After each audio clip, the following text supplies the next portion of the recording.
po ay tumayong lahat.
Mula sa mga Isaiah 44:6, ang sabi ni Yahweh, ang hari at tagapagligtas ng Israel, ang makapangyarihan sa lahat.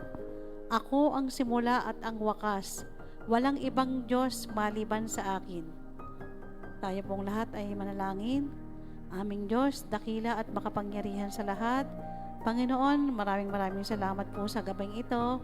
Muli kami ay nakakatipon sa inyong harapan. Maraming salamat po sa inyong presensya at sa mga taong nandito ngayon sa aming panalanginan, sa aming pagpupuri po sa iyo, Panginoon. Samahan niyo po kami, ikaw po ang manguna po sa amin. Ganon din po ang taong inyong gagamitin upang maipahayag ang inyong salita. Ganon din po ang may mga bilang, ganon din po sa buong duration ng aming pananambahan. Ganon din po sa mga online na makakasama po namin sa aming midweek, Panginoon. Ikaw siyang manguna sa amin, ikaw po ang pumatnubay po sa amin, ang inyong Holy Spirit ang sumama po sa amin, Panginoon. Maraming salamat, Panginoon, at ang lahat ng ito ay aming samot dalangin sa pangalan ni Kristo Jesus. Amen.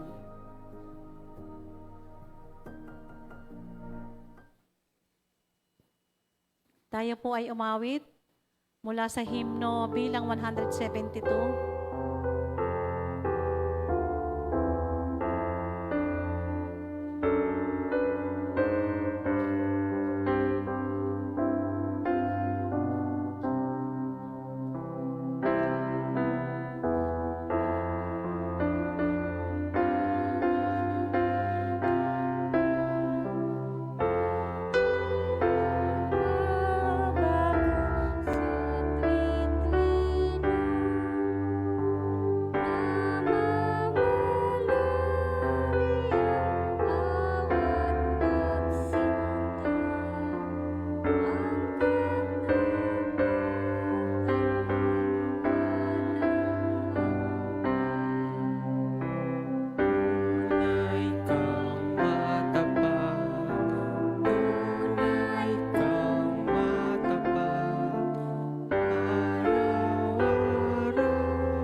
dadako po tayo sa pasasalamat o testimony.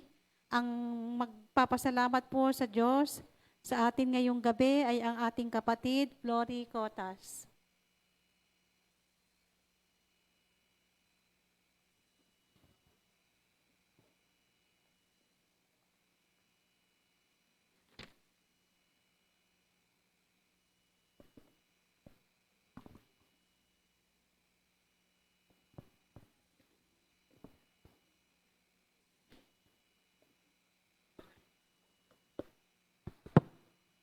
Isang mapagpalang gabi po sa ating lahat. Ayan. Good evening. Good evening po. Ayan, nagpapasalamat po ako sa ating lahat. Pagamat ko konti tayo, no? Ayan. Ayan. Ayan. Ako pinagpapasalamat at nagpupuri sa Panginoon sa patuloy-tuloy na pagbibigay ng kalakasan at gabay sa akin, ganyan din sa aking sambahayan. Salamat din sa mga pagsubok na kung minsan nakakapagod. Sabi nga ni Ate Grace, kung napapagod, di magpahinga. Totoo naman, gano'n naman. Kaya lang, parang sorry, napos ko lang. Na nakakapagod. Talaga naman nakakapagod. Tama naman, magpahinga ako napapagod. Ayan. May kodiko ko kasi malilimutin. Ayan. Nagpapasalamat din po ako sa buhay ng aming nanay. Bagamat medyo makulit na, patuloy pa din pong pinagkakalooban ng kalakasan. Salamat po at umabot siya sa edad na 87. Yan, maraming salamat po sa buhay ni Nanay Norma. At salamat din po sa buhay ng ating kapatid na si Pastor Henry. Bagamat siya ay nasa iba yung dagat, hindi siya nakakalimot sa aming angkan. Bagamat kaming angkan, ang okol ay napakadami, talagang sinisiguro niya na yung blessing niya ay ma-share sa amin. Hindi mawawalan ang isa, lahat magkakaroon. Kaya napaka-generous talaga niya kahit minsan napapagod din siya. Alam ko naman yung trabaho niya doon. Hindi naman, kasi yung iba minsan pag sinabing abroad, akala namumulot ng pera doon. Talagang mahirap din yung trabaho niya doon, yung buhay nila doon. Kasi malaking kita, malaking gastusin. Pero nagpapasalamat kami kasi talagang hindi niya kami nakakalimutan. Talagang lahat kami binibigyan niya sinishare niya yung blessing niya sa amin. Ayan. Nagpapasalamat din po ako sa buhay ng ating Pastor Nung huling nagpatotoo po ako, doon, nakaupo po siya doon. Nandito pa siya, anong buwan yun. Ayan, salamat po sa buhay ni Pastor. Bakit po? Ganito po kasi yun.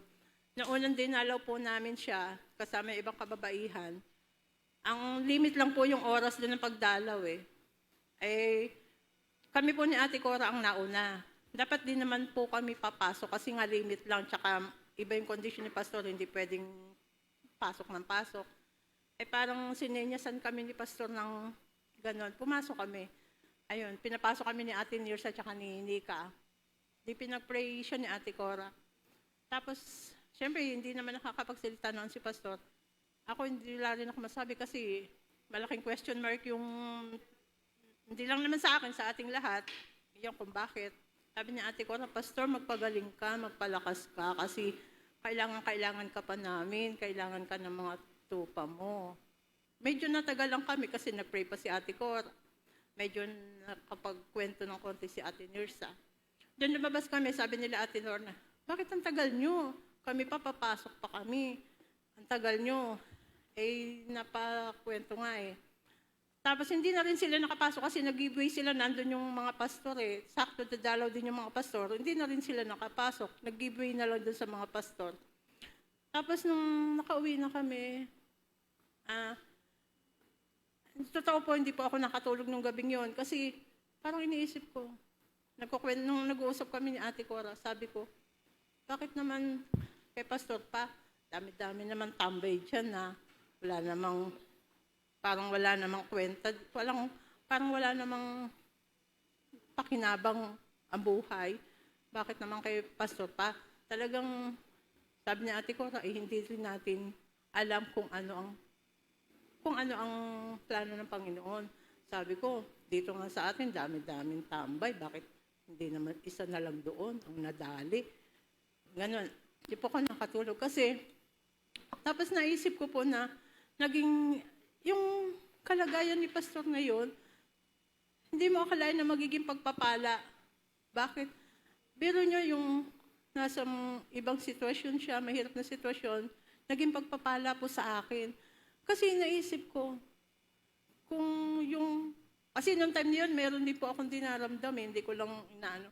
Sabi ko kay Ate Cora, talagang blessing si pastor kahit nasa ganong kalagayan. Kasi parang inaano na, ano ngayon yung nararamdaman mo, baliwala sa kalagayan ni pastor na kung tutuusin. Sabi ko nga, oo nga, kaya nga, iniisip-isip ko, hindi mo akalain yung ganong kalagayan, magiging pagpapala pa pala. Naging kalakasan ko na, ay, baliwala pala tong sakit ko to, kumpara dun sa kalagayan ni pastor. Diba? At saka, pagpapala rin dahil nung nagkaroon ng prayer noon, gabi-gabi, laging merong message, nakakarinig tayo ng message. Pagpapala pa rin, dahil kay pastor yun. Kaya nagkaroon tayo ng pagpapalang ganon. Sabi ko nga, si pastor malaking bagay sa amin. Bakit po? Kasi sa totoo lang po, si pastor po sumbungan namin ni Ate Cora. Sa kanya po namin sinasabi pag may problema ang kokol, talaga pong binibigyan niya kami ng panahon para makausap kami. Kahit may lakad siya, pag sinabi ni Ate Cora na, Pastor, meron po kaming isasangguni sa inyo ni Flory. Talagang nagbibigay siya ng oras sa amin, pinaglalaanan niya kami ng oras. Dinidinig niya kung ano yung mga problema namin. Kaya nga sabi ko, bakit naman si Pastor pa, hindi na lang isa dito sa mga tambay dito ang nagkaganon. At malaking bagay sa amin si Pastor. Kaya nga sabi, ano man ang sitwasyon, ano man ang panahon, ano man ang pagkakataon, nasa Diyos pa rin po ang pagpupuri natin. Kaya kay Pastor po, maraming salamat po sa buhay nyo. Bagamat nasa ganong sitwasyon, talagang nagbigay po kayo ng lakas, pagpapala, hindi lang po sa akin, sa aming lahat. Yun lang po, maraming salamat po.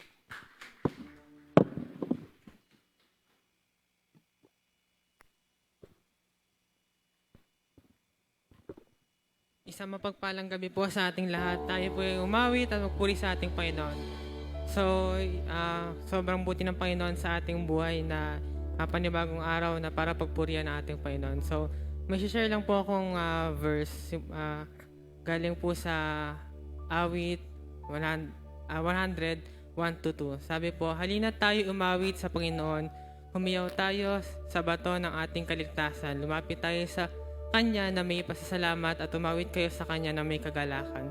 So, handa na po ba tayong umawit at magpuri sa ating Panginoon na may kasiglahan? Amen po ba?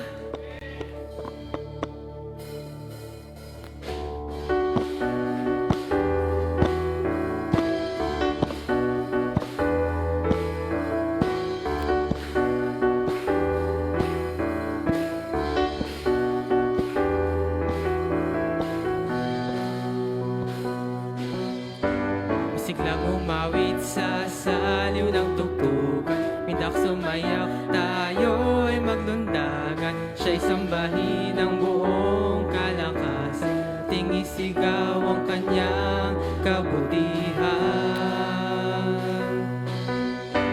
Siglang umawit sa saliw ng tugtugan, mindak sumayaw, tayo'y maglundagan. Siya'y sambahin ng buong kalakas, tingisigaw ang kanyang kabutihan.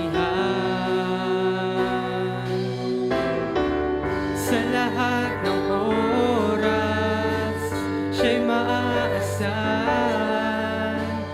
Ang pag-ibig niya ay laging nananahan.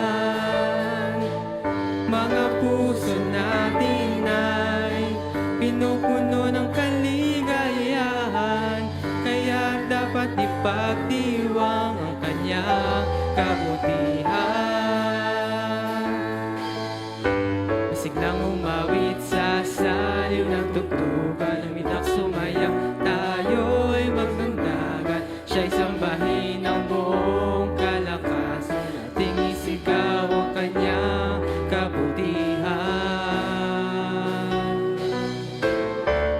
Sa lahat ng oras, siya'y maaasahan. Ang pag-ibig niya ay laging nananahan. Mga puso natin ay pinupuno ng kaligayahan, kaya dapat ipagdiwang ang kanyang kabutihan. Sa lahat ng oras, siya'y maaasahan. Ang pag-ibig niya ay laging nananahan. Mga puso natin ay pinupuno ng kaligayahan, kaya dapat ipagdiwang ang kanyang kabutihan. Masiglang umawit sa saliw ng tugtugan, umitak sumayaw, tayo'y magdundagan. Siya'y sambahin ng buong kalakasan, ating isigaw ang kanyang kabutihan. Ating isigaw ang kanyang kabutihan. Ating isigaw ang kanyang kabutihan. Patuloy po tayo sa ating pag-awit. Damhin po natin ang presensya ng Panginoon sa gabi po ito.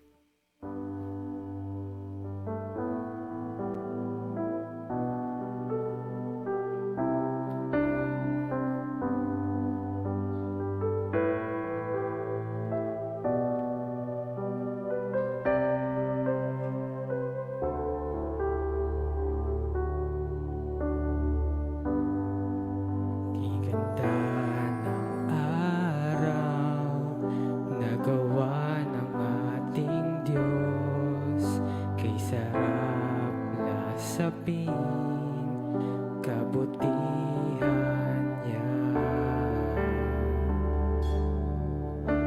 Purihin, sambahin, dakilain.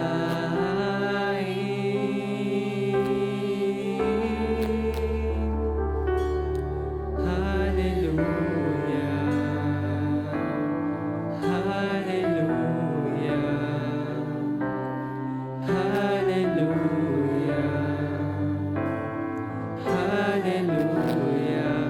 hallelujah,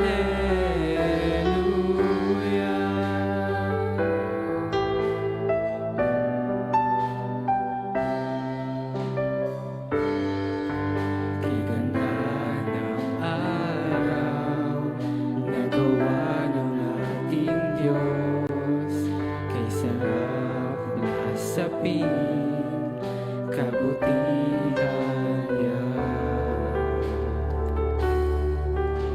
Purihin,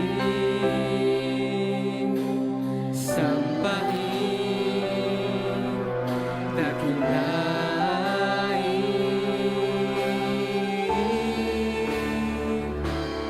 Hallelujah, hallelujah, hallelujah,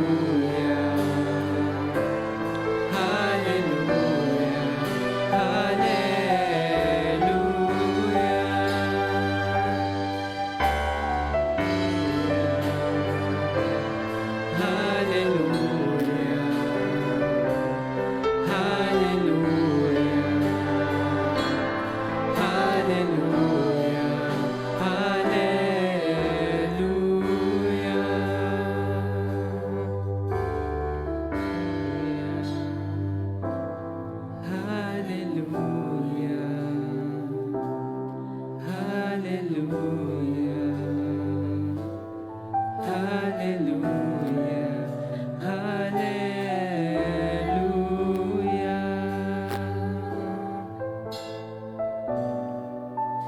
Hallelujah.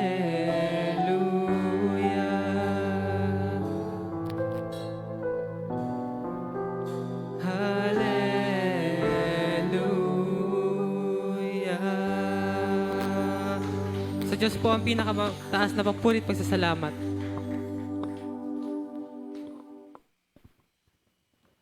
Maraming salamat po.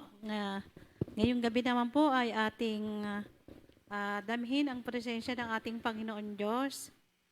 Mapalad po tayo ngayong gabi. Tayo po ay makakarinig ng mensahe mula sa isa sa ating mga TNP o tunay na pogi. Ay, tagapaglingkod ng Panginoon po pala ang ating TNP Edbay. Hello. Good evening po. Para pong nakita ni Ate Flori yung mensahe ko ngayong gabi, hindi ko po alam kung bakit yung mensahe po niya, ay yung sinabi niya po, yun po yung ginawa ko. Di ko po alam kung may invisible na mata si... Ang ating pong... Saan ang ating slide? Slide daw po. Ang ating pong pamagat ng ating pag-uusapan, PMA. Oh, pahinga muna, anak. Di ba, Ate Flori? Sabi sa'yo ni Lord, Flori, pahinga muna, anak. Bakit po pahinga muna, anak? Bakit po PMA? Noong mga unang panahon, noong mga 80s po, no? Pag sinabing, ba't hindi ka na pumapasok? Hindi, sabi, pumapasok ako. Saan? Sa PMA. Oh? Siyempre, tuwa ka po. Diba? PMA ka pala. Hindi. Pahinga muna, anak. Ibig sabihin, steady ka lang muna dyan sa Gedli. Sa gilid ka muna. Ngayong gabi po, ay ang ating pag-aralan ay sa Mateo 11, chapter 11, verse 28 to 30. Tayo po isang daling tumayo sa pagbasa po ng banal na ating kasulatan. Slide daw po. Lumapit kayo sa akin, lahat kayong pagod at pasan-pasan ang mabibigat na pasanin. At kayo'y bibigyan ko ng kapahingahan. Pasanin ninyo ang aking pamatok at aralin ninyo ako, sapagkat ako'y maamo, mapagkumbaba, at makakasumpong kayo ng kapahingahan para sa inyong mga kaluluwa. Sapagkat ang aking pamatok ay magaan at ang aking pasanin ay maginhawa. Purihin po ang pagkabasa ng banal na salita ng Diyos.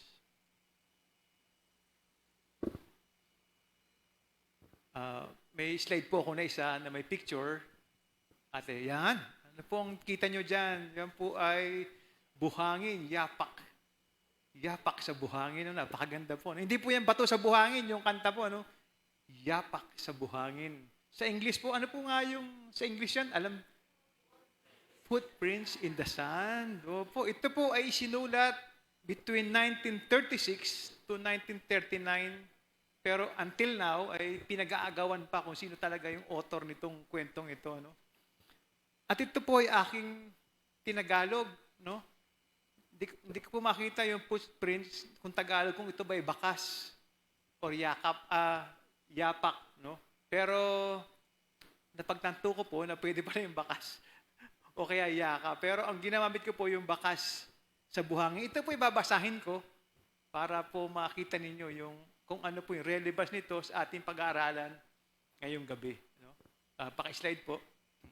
Isang gabi, sabi po sa kwento, na naginip ako naglalakad sa dalampasigan kasama ang Panginoon. Siguro po, akbayin niya si Lord, no? Lalakad sila.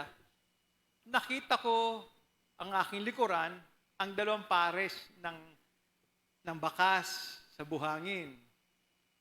Isa sa akin at isa sa kanya. No? Dalawa po sila.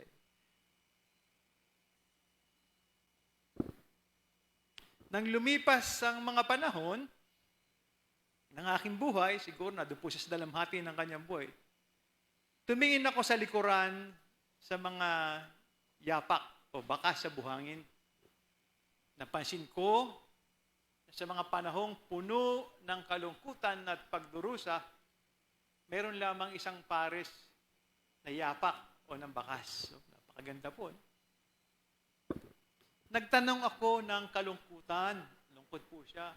Panginoon, sabi, nangako ka na sasamahan mo ko sa lahat ng oras. Ngunit napansin ko na sa panahong nahihirapan ako, mayroon lang isang pares na yapak o bakas. Bakit noong kailangan kita ng lubos, iniwan mo ako? Siguro ito po yung naramdaman ni Ate Flore. Ano? Kasi gusto niya magpahinga eh. Sumagot ang Panginoon, anak ko, sabi niya, anak ko, Flore, mahal kita. Hindi kita iiwan.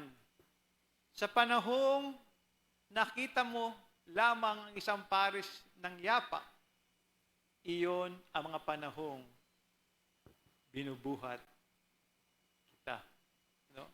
Dumarating po sa ating buhay, akala natin wala si Lord wala yung Panginoon. Bakit ako nadulas, di ba? Ate, bakit? Hindi, akala mo talaga wala si Lord sa buhay mo. Akala mo hindi ka niya binubuhat. Looking back, titingnan mo, pag ayos ka na pala, okay na pala ako kasi binuhat ako ng ating Panginoon Diyos. Napakaganda po. Anak, mahal kita at hindi kita iiwan. Ano po ang paanyaya sa atin dito sa Mateo 11:28-30? Number 1, lumapit ka sa akin. Punta ka sa akin, lumapit ka sa akin.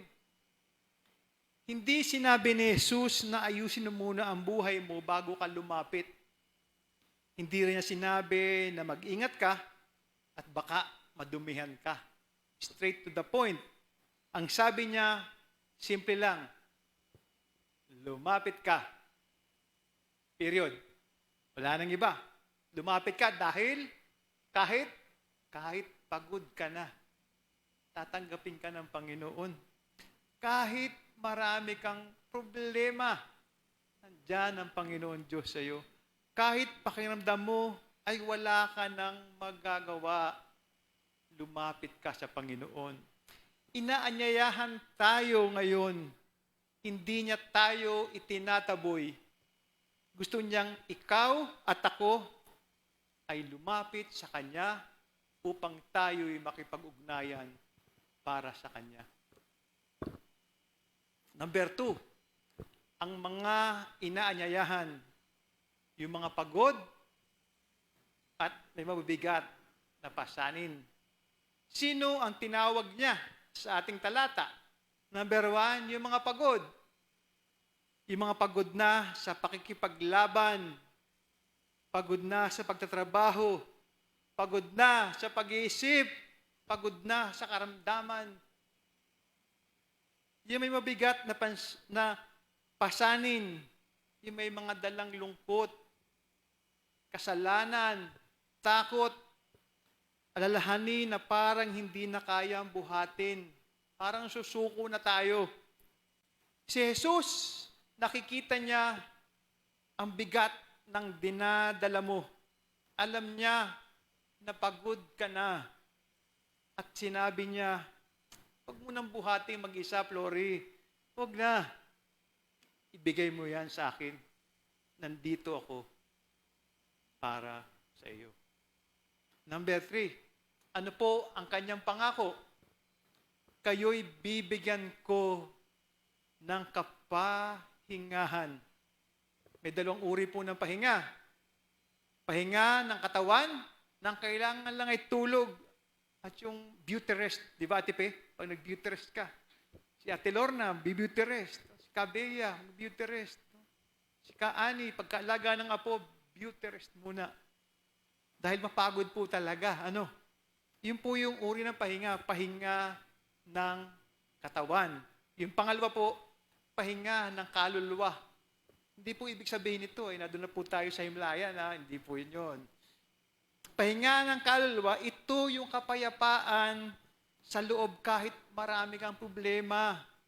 Ito yung payapang isipan na alam mong kasama mo ang Diyos. Yung para pong napaka-peaceful ng buhay mo sapagkat alam mo na kasama mo ang ating Panginoong Jesucristo.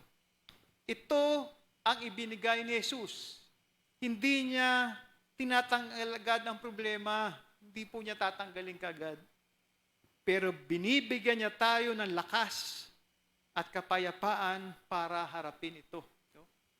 Yung akin pong asawa ay nawala 11 years ago. At marami po akong members of the club dito. No? Until now, alam ko nandun pa rin yung pagdadalamhati. No? Pero kailangan kaming mabuhay. Kailangan mapayapa ang aming mga puso at kailangan kami ay mabuhay para sa aming Panginoon.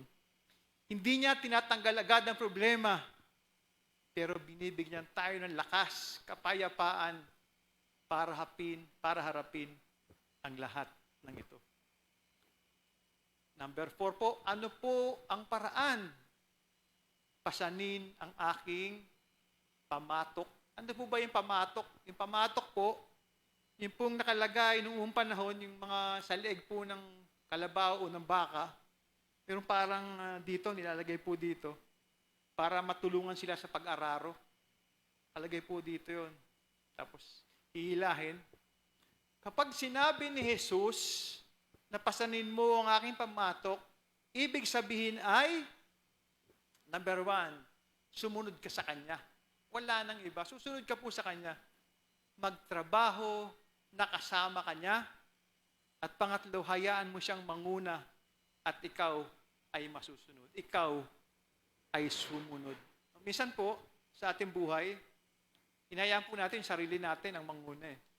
Ay, hindi, kaya ko ito, kahit wala si Lord.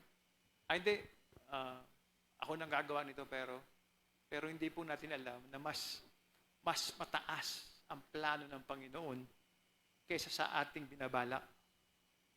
At hayaan po natin ang Panginoon ang manguna at tayo ang sumunod. Alam ko po, ng lahat po dito ay nakatanggap na sa Panginoon. Ano? Ang lahat po dito ay hindi po siguro, bihira po di siguro, hindi na nagbabasa ng Bible. No? Kaya kailangan nating harapin ang araw-araw na kasama natin ang ating Panginoong Hesus. Ang sabi ni Jesus, ang aking pamatok ay magaan. Bakit? Bakit magaan ang kanyang pamatok? Dahil hindi ka na mag-iisa. Si Jesus ang kasama mong bumubuhat. Siya ang gumagawa ng paraan, kaya kahit may gawin, magaan lang dahil kasama mo siya. Siya ang kasama natin. Siya ang cornerstone ng ating buhay. Siya ang ating partner. Pag po matraffic, may kausap po ako, 2 po kami ni Lord. Nag-uusap po kami titingnan po ako ng mga, sino kaya kausap nun sa kotse? Gumagawa po ako ng sermon ko. Kami 2. Ano Lord, okay na po ba to? Pag sumagot po yun ako, baka ibang klase na po. Pero ganun po yung ginagawa ko. Every time na umalis ako sa bahay, papasok ako saan pupunta at mag-isa lang ako. Nag-praise and worship po ako. Kinakausap ko po siya. Lord, ano po ang plano natin ngayon? Gutom na po ba kayo? Pag sumagot po yun na, gutom na ako, Ed. Nako. Iba na po yun. Hilo lang po yun, no?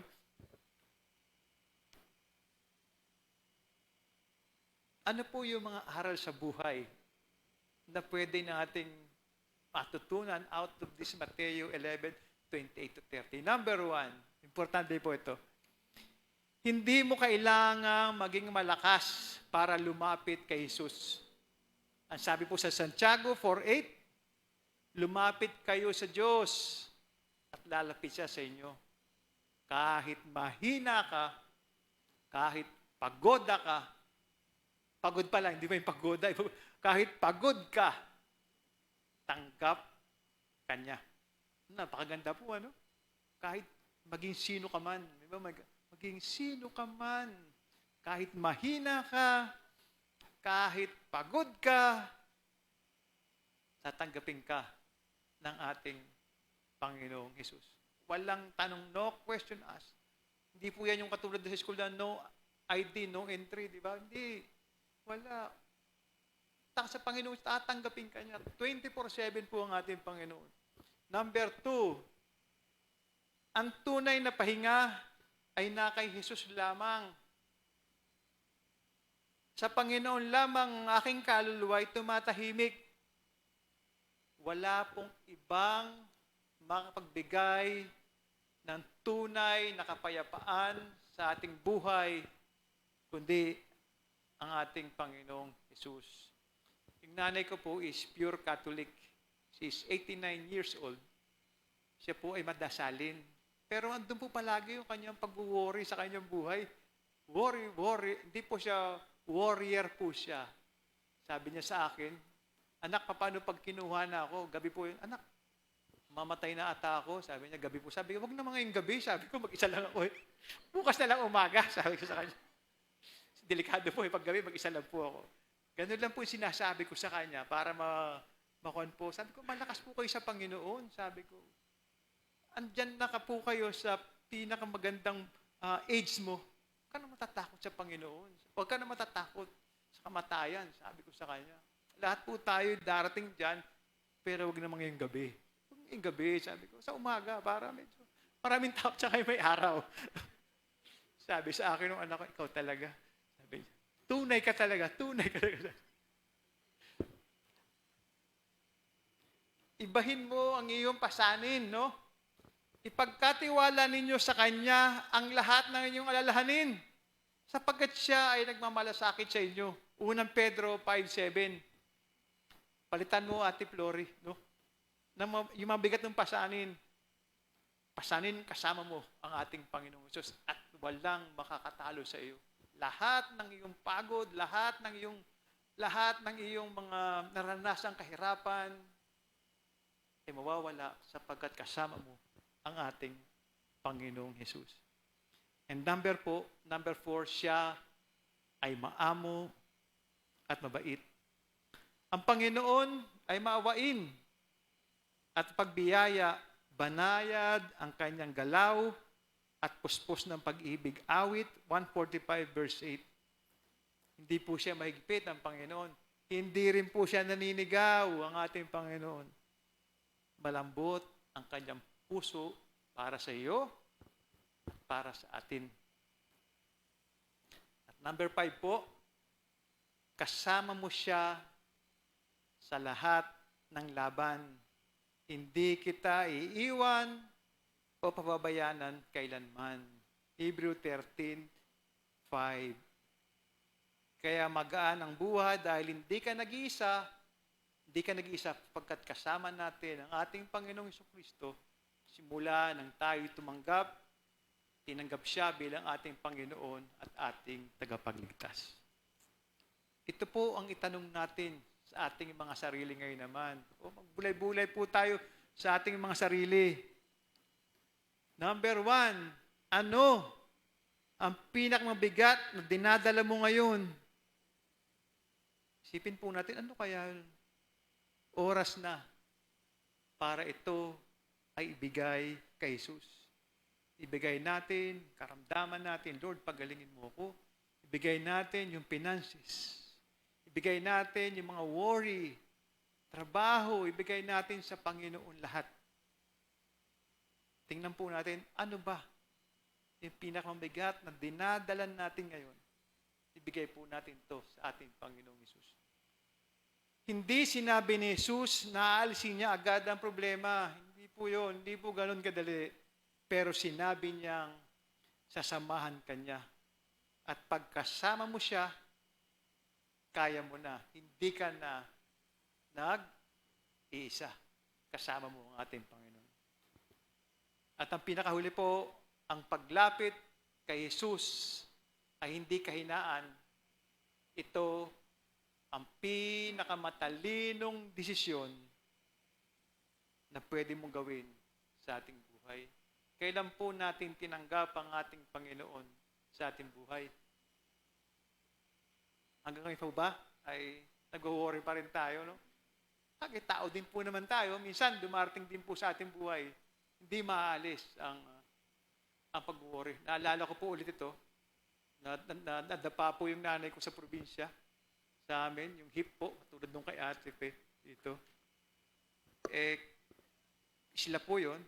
Kailangan po ng ambulansya. Sa hirap po, ambulansya. Aalis pa lang po kami ng bahay namin sa Marinduque. Sabi ng nanay ko, binubuhat pa lang namin, sumisigaw na po. Huwag niyo na akong iuwi. Sabi, huwag mo na akong dalhin sa Manila. Sabi ng nanay ko, dito na ako mamamatay. Sabi niya, huwag muna, sabi ko. Padalhin ka muna sa Manila. Sabi ko sa kanya, ayoko na magpa-opera. Ayun na po yung nanay ko. Sabi niya, ayoko na magpa-opera. Sabi niya, sabi ko, nasa ambulansya na po kami noon ha. Magdasal po tayo. Sabi ko sa nanay ko, manalangin po tayo. Ako po, 3 po kami doon sa loob ng ambulansya and driver. Manalangin po tayo bago tayo malis. Sabi ko, Panginoon, bigyan mo ng kapayapaan ang aking ina na matanggap niya kung ano man ang kanyang nararamdaman at kayo po ang gumabay sa aming pagbiyahe. Binigay po namin sa iyo ang kanyang sakit, ang kanyang mga kirot na nararamdaman kasi nabali po yung at alam ko na bibigyan mo siya ng kapahingahan. Sal po kami at sa magitan ng kapangyarihan ng Panginoon Diyos, ang gabay niya, pag-iingat, ay nakarating po kami sa Manila. At paggising niya, nasa Manila na daw siya. Tapos na-opera po siya sa dito. Tapos pagka-opera po naman niya, nagka-pneumonia naman po. Sabi ko sa nanay ko, parang pinakyaw mo na. Parang pinakyaw mo na. Sabi ko, parang pinakyaw mo na ang karamdaman. Pero ganun pa man po, sinabi niya sa akin na ang prayer ay pinaka-effective na paraan upang mapalapit tayo sa Panginoon. Kaya tayo po lahat ay alam ko na maraming pinagdadaanan sa buhay. Andiyan yung mga sakit natin, finances, mga anak, relationship. Ibigay po natin ito sa Panginoon. Sigurado, hindi niya po tayo iiwan at hindi pababayanan kailanman. Magandang gabi po sa inyo po lahat.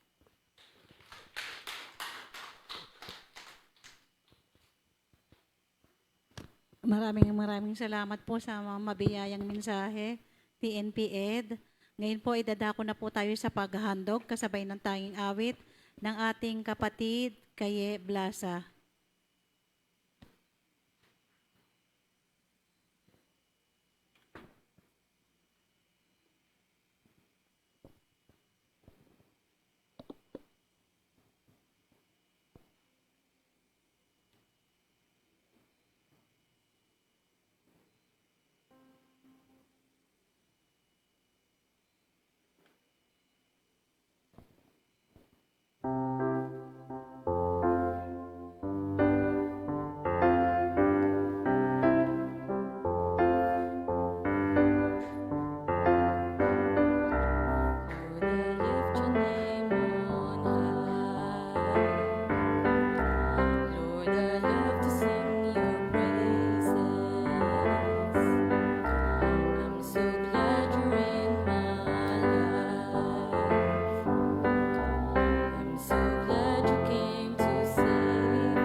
Maraming salamat po. Ngayon naman po ay dadako na po tayo sa ating pananalanginan, sama-samang pananalangin. Doon po sa mga nakasama po natin sa online ay sumabay din po sa pananalangin. Para po sa prayer group 1, pananalangin para sa may mga karamdaman, ay ito po ang mananalangin po rito ay ang mga kabataan. Yung prayer group 1 po at saka prayer group 2 ay para po sa kabataan. Pangunahan na lang po ng mga youth officer. Para naman po sa prayer group 2, na nandito po sa atin sa iglesia, para po sa kababaihan, prayer group 2 and prayer group 3. Ayan po ang para po sa kababaihan. Para po sa prayer group 4, ay ito po ang mananalangin po rito ay ang mga TNP at ang mga kalalakihan. Sige po, tayo po ay mag-umpisa na. Magsama-sama na po tayo. Tayo po ay manalangin.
Tayo pong lahat ay tumayo.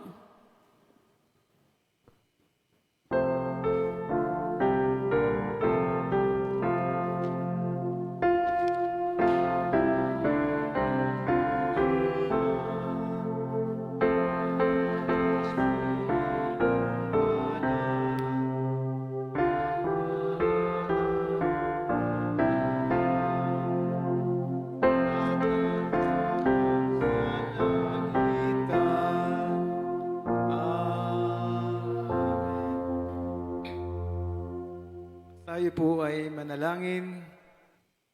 Diyos, amang makapangyarihan sa lahat, Panginoon naming Jesus, lumalapit kami sa iyo ngayong gabi dahil sa naramdaman naming mga pagod at bigat ng mga pasanin sa aming buhay.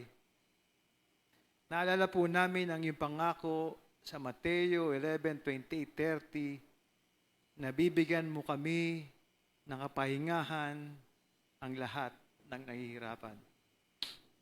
Nilalagay po namin sa iyong paanan ang lahat ng aming mga lalahanin, takot at pagod. Ipinagkakatiwala po namin sa inyo ang lahat ng bagay na hindi namin kayang pasanin mag-isa. Samahan niyo po kami, Panginoon Diyos. Turuan mo po kaming maging maamo at mababang loob tulad po ninyo. Tulungan mo po kaming magpasakop sa iyong kalooban at matuto mula sa iyo. Naniniwala po kami na ang iyong pamatok ay madaling dalhin at ang pasan mo ay magaan. Maghari po ang iyong kapayapaan sa aming mga puso at isipan. Nilapit din po namin sa iyo ang bawat isa pong mga anak na narito ngayon sa inyong harapan. Pagpalain po siya at ingatan at ang ganoon din po ang mga kapatid namin na nanonood online. Kayo po ang patuloy na kumilos sa kanilang mga buhay. At sa panahon po ito ay igawad din niyo po sa amin ang iyong makapangyarihang bendisyon nagmula sa aklat ng Jude.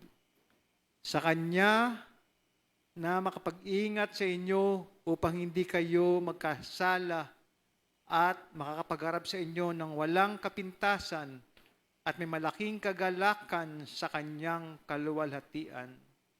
Sa isang Diyos na ating tapagligtas, sa pamagitan ni Jesucristo na Panginoon natin, sa Kanya ang kaluwalhatian, kadakilaan, kapamahalaan, kapangyarihan, mula pa nung una, ngayon at magpakailanman. Amen.